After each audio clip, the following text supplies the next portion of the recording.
નમસ્કાર મિત્રો, સોના ચાંદીના ભાવને લઈને સૌથી અગત્યના સમાચાર। જી હા મિત્રો, હાલ વાત કરીએ તો સોના ચાંદીની ખરીદી કરતા પહેલા જો તમે પણ આગામી સમયગાળા દરમિયાન સોના અને ચાંદીની કિંમતોમાં રોકાણ કરવાનો પ્લાન બનાવી રહ્યા છો તો આ વિડિયો તમારા માટે ખૂબ જ મહત્વપૂર્ણ સાબિત થવાનો છે, કારણ કે ખાસ કરીને સોના ચાંદીના ભાવની વાત કરીએ તો મિત્રો સોનાના ભાવ માર્કેટમાં ધડાધડ તૂટવા લાગ્યા છે અને ચાંદીની કિંમતોમાં પણ સતત ઘટાડો જોવા મળી રહ્યો છે। તો હજુ પણ સોનું કેટલું સસ્તું થશે જેની ચર્ચા કરીએ તેની પહેલા જરૂરથી આપણી આ ચેનલને સબસ્ક્રાઇબ કરી બેલ આઇકોન દબાવવાનું ભૂલશો નહીં મિત્રો। તો આજના તાજા સમાચારોની વાત કરીએ તો મિત્રો ખાસ કરીને સોનાના ખરીદદારો જે છે એ હજુ પણ સતત સવાલ કરી રહ્યા છે કે સોનું તો ખરીદવું છે પરંતુ આગામી દિવસોમાં સોના ચાંદીની કિંમતોમાં ક્યારે ઘટાડો થશે। અને હાલ વાત કરીએ તો મિત્રો સોનાની કિંમતોમાં સતત ઘટાડો થતા મધ્યમ વર્ગના લોકો પણ હાલ અત્યારે સોનાની ખરીદી કરવામાં લાગ્યા છે।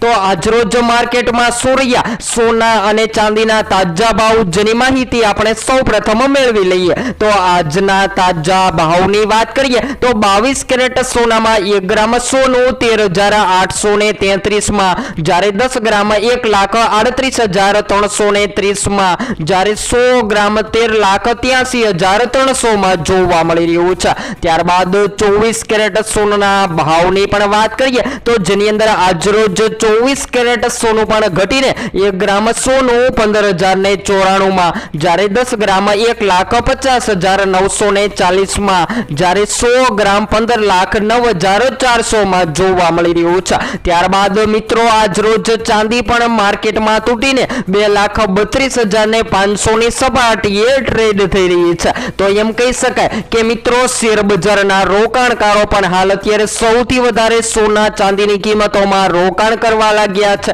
અને સૌથી કિંમતી ધાતુ સોનું અને ચાંદી માર્કેટમાં ઘટતા પણ જોવા મળી રહ્યા છે। ખાસ કરીને વાત કરીએ તો મિત્રો ચાંદીના ભાવ જે છે એ ચાઇનીઝ ઇકોનોમી પર નિર્ભર રહેતા હોય છે અને જ્યારે ચાઇનીઝ ઇકોનોમીની અંદર વધઘટ જોવા મળે ત્યારે ચાંદી પણ માર્કેટમાં મોંઘી અને સસ્તી થતી જોવા મળતી હોય છે। ત્યારબાદ સોનાના ભાવની પણ ચર્ચા કરીએ તો મિત્રો સોનાનો ભાવ ખાસ કરીને યુએસ ડોલર ઉપર નિર્ભર રહે છે અને જ્યારે યુએસ ડોલરમાં વધઘટ જોવા મળે ત્યારે સોના અને ચાંદીની કિંમતોમાં ફેરફાર થતા જોવા મળતા હોય છે। તો હવે આગામી સમયગાળા દરમિયાન સોના અને ચાંદીની કિંમતોમાં શું ફેરફાર નોંધાઈ શકે જેની સંપૂર્ણ માહિતી આપણે મેળવતા રહેશું।